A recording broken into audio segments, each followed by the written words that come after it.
Como veíamos recién, así se preparaba Brasil al inicio del Campeonato Mundial de Fútbol, y en estos días miles de argentinos siguen viajando a Brasil para ver los últimos partidos, Mabel, pero hay un brasileño que tomó el camino inverso y está con nosotros hoy nuestro invitado, Nildo Uríquez, porque él va contra la corriente y por eso es interesante siempre conversar con él, ¿no? Sí, claro, un economista realmente muy prestigioso, y es un gusto para nosotros tenerlo nuevamente en el programa en estos días tan intensos en que se están definiendo nada menos que la Copa del Mundo, y Argentina y Brasil son candidatos firmes en todos los pronósticos. Bueno, pero no vamos a hablar de fútbol, no, este no es un programa deportivo, al menos con un brasileño, pero sí vamos a hablar de todo lo que rodea al Mundial de Fútbol, a Brasil, Latinoamérica. Después del Mundial está prevista la reunión de los BRICS en Brasil, de modo que, bueno, son momentos políticos y sociales muy interesantes, muy tensos también, y de eso vamos a... Bueno, la primera pregunta es, Nildo, antes, estas imágenes que veíamos recién, es un Mundial probablemente con el despliegue de seguridad más grande que se ha visto nunca antes, ¿no? Esto sigue... Vos llegaste de Brasil ayer, ¿esto sigue en pie y hubo más incidentes? ¿Qué dice la gente? ¿Cómo está la situación en Brasil? Bueno, Pablo, Mabel, un gusto regresar acá en Asuntos Públicos, agradezco la invitación. De hecho, el Mundial es un evento, el Mundial de FIFA, porque la gente dice el Mundial de Brasil, el Mundial es de FIFA. Me acuerdo que Romário, que es diputado, decía que se trata de dar, considerando la legislación especial que se hizo para eso, de un Estado dentro del Estado, porque en definitiva las obras, las licitaciones, hay una cantidad de legislaciones especiales para cumplir plazos, para permitir caminos que no son los caminos regulares en Brasil. Entonces, de hecho, es una situación absolutamente especial y que tiene reglas propias que llaman la atención de la gente. Imposible que la gente no vea el contraste entre la acción del Estado para el Mundial de FIFA y para los temas comunes de la vida de millones de brasileños. Y una de las cosas es el sistema de seguridad. El número de muertos en Brasil todos los años es una cifra gigantesca, superior a los 50.000 muertos todos los años. Y efectivamente en el periodo del Mundial el sistema de seguridad es gigantesco, a tal punto que nadie sin un boleto puede acercarse 6 kilómetros al estadio en el momento del partido. Más la acción del gobierno, concertando con movimientos sociales importantes como el MST, por ejemplo, que no hagan ningún tipo de manifestación en este periodo. Claro, porque hubo hasta el último momento, antes de la inauguración había manifestaciones. Había manifestaciones y la expectativa era de que las manifestaciones en el Mundial podrían crecer, como de hecho estaban creciendo antes de la llegada de las delegaciones, de los países, etc. Pero en general es un Mundial muy controlado por el Estado, primero por las televisiones, porque es un producto fundamental, decisivo. 2, por el acuerdo con una parte de los movimientos sociales. 3, por el esquema especial de seguridad en los estadios, que no permite que nadie se acerque si no tienes el boleto. 6 kilómetros no es una distancia cualquiera. Y más el control en puntos claves de tradición de movimiento obrero, movimiento popular, etcétera. Y yo agregaría algo, Pablo, que es el hecho de que cuando el Mundial empezó, yo diría que había una cierta indiferencia del brasileño mediano en relación al fútbol. Pero la pasión por el deporte es completa ahora. No era así 2 meses antes. No había un entusiasmo por el Mundial de FIFA.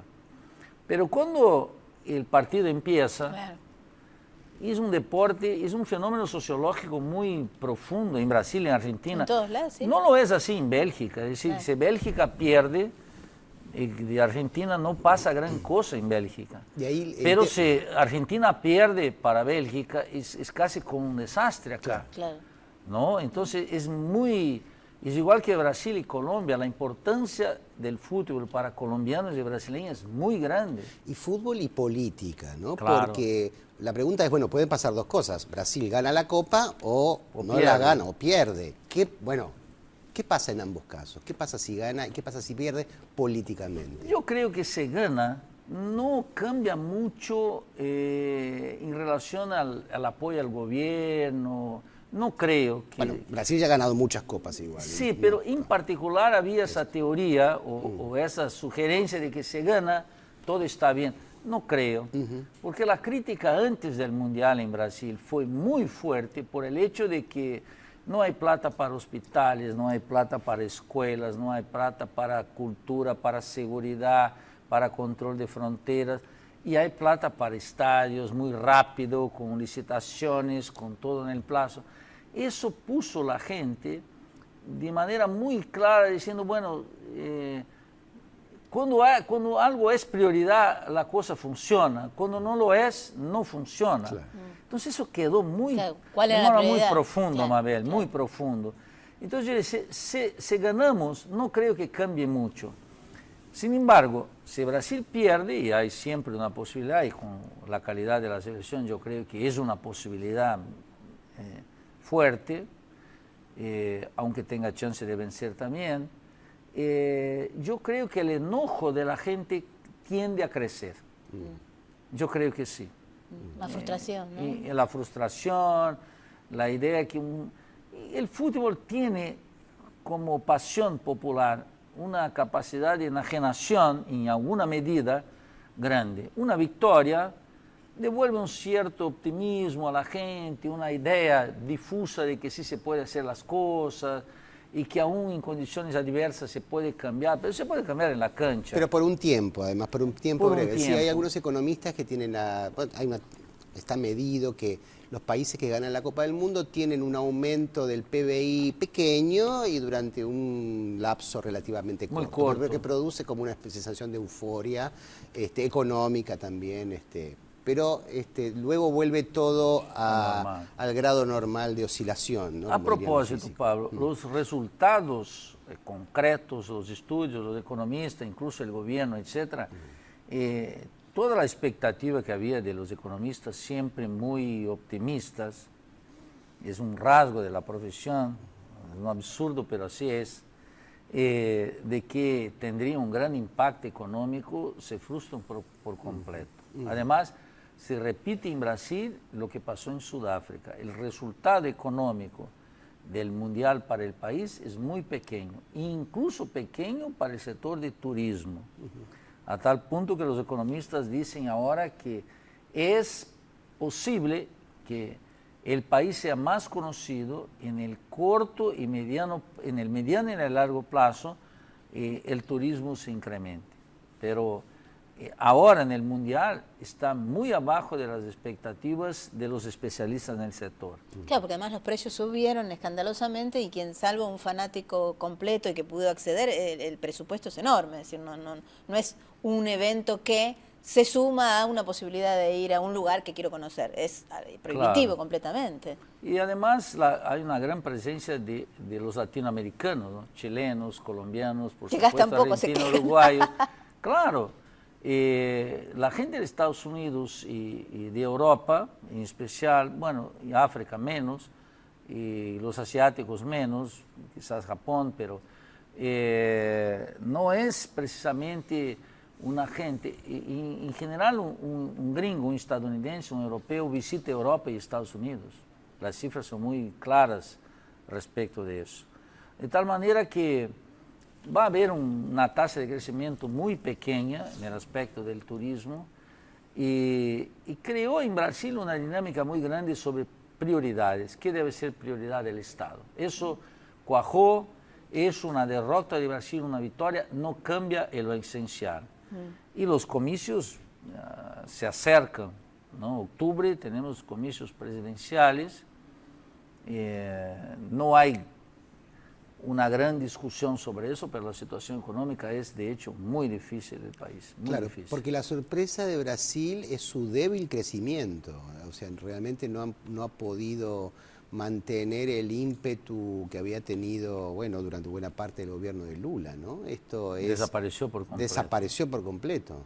No solo eso, sino que hay el superávit comercial es muy pequeño, las tensiones, la tasa de crecimiento del producto es muy modesta y además hay un otro dato importante, no solo el producto es muy modesto, sino que la industria, el crecimiento del producto es todavía más modesto, es 0,5, 0,7.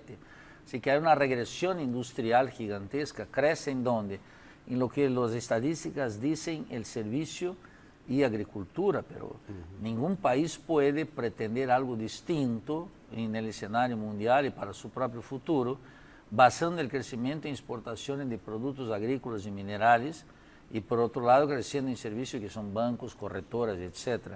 La industria es fundamental y la industria crece todavía a tasas más bajas que los 2,1, 2,5%. La tasa de crecimiento de la industria en los últimos trimestres es 0,5, 0,7%. Claro. Así que hay un proceso... Que ha sido siempre un bastión, ¿no? Decir que claro, la industria brasileña tenía unas tasas de crecimiento y de dinamismo de las últimas décadas que era importante, que eso se Lo que está pasando, Mabel, en esta dirección es que la tasa de crecimiento de la industria es... Hay un crecimiento modesto, incluso por algo que es muy nefasto para el país, que es el hecho de que el sector de la burguesía industrial que crece es aquel que compra máquinas y equipos de China. Es decir, que en un sector que es estratégico para cualquier país, que es el crecimiento de máquinas y equipos, que es donde hay el verdadero dinamismo, en este sector el grado de extranjerización o de internacionalización es muy grande. Y pierde posición el país, el sector industrial de producción de máquinas y equipos, donde se puede elevar la productividad del trabajo de manera creciente, etc. ¿Sí? Es una situación que conocemos bien en la Argentina, más allá de las diferencias de escala, la cuestión del problema de la industrialización, pero bueno, lo que plantea Nildo es muy interesante. En el siguiente bloque vamos a seguir profundizando sobre esto, sobre todo porque ahora vienen chinos y rusos a la región y se abre la posibilidad de los BRICS. Es un tema que interesa muchísimo a la Argentina, que está además en su propia crisis con los fondos buitre y buscando fuentes de financiamiento alternativas. Seguimos analizando la coyuntura cuando volvamos.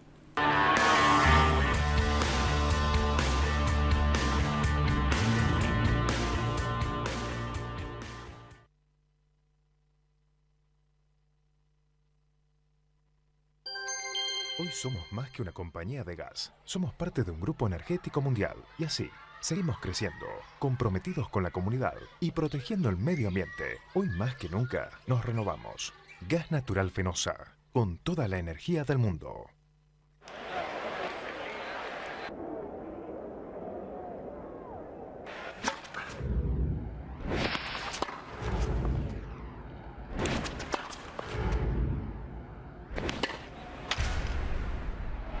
Nuevo Peugeot 308 Roland Garros te lleva a las emociones.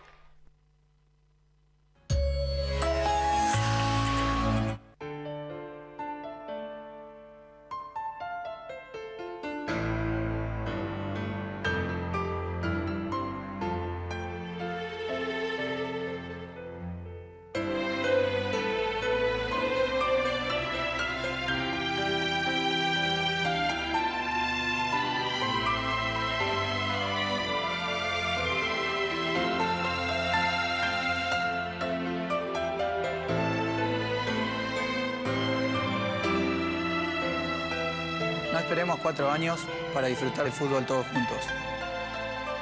Lograr un fútbol sin violencia también es crecer.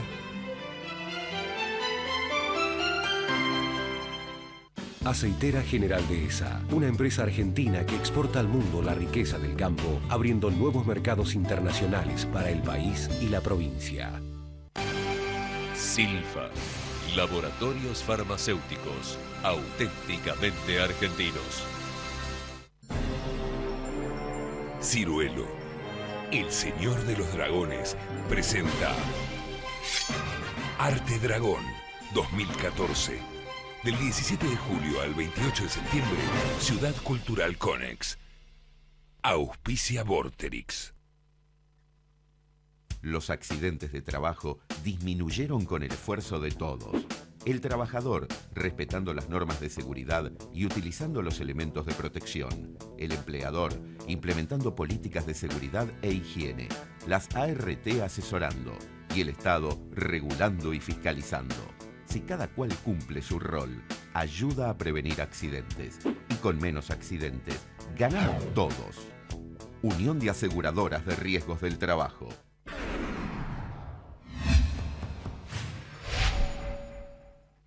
Syngenta. Incorporamos a la vida el potencial de las plantas. Cuidar el medio ambiente y contribuir a resolver los problemas de las comunidades en las que operamos son los pilares de nuestra política de responsabilidad social empresaria. Cresud, nuestro valor es la tierra.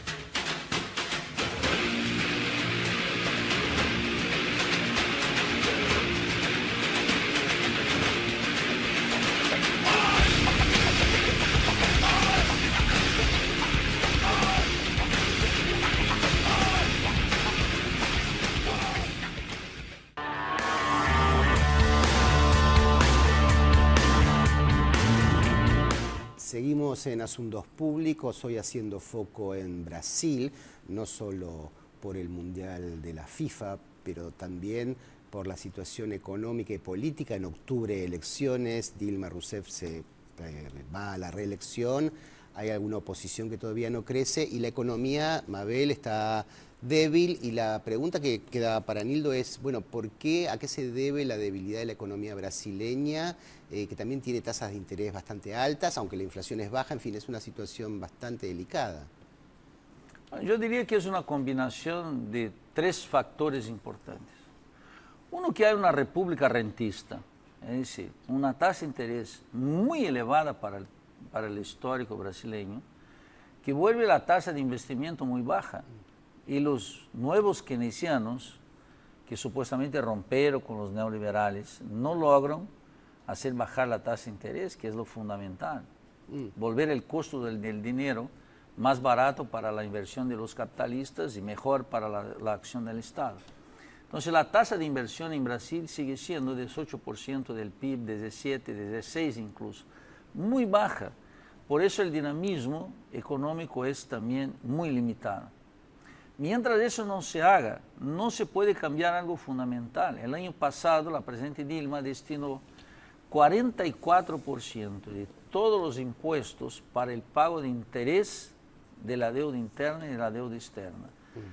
Y el sistema de deudas en Brasil hoy alcanza, es superior a 4 trillones de reales. Es decir, algo gigantesco. Jamás es un superendeudamiento estatal que consume casi mitad del presupuesto, Mabel, Pablo, anual para pago de interés y amortizaciones.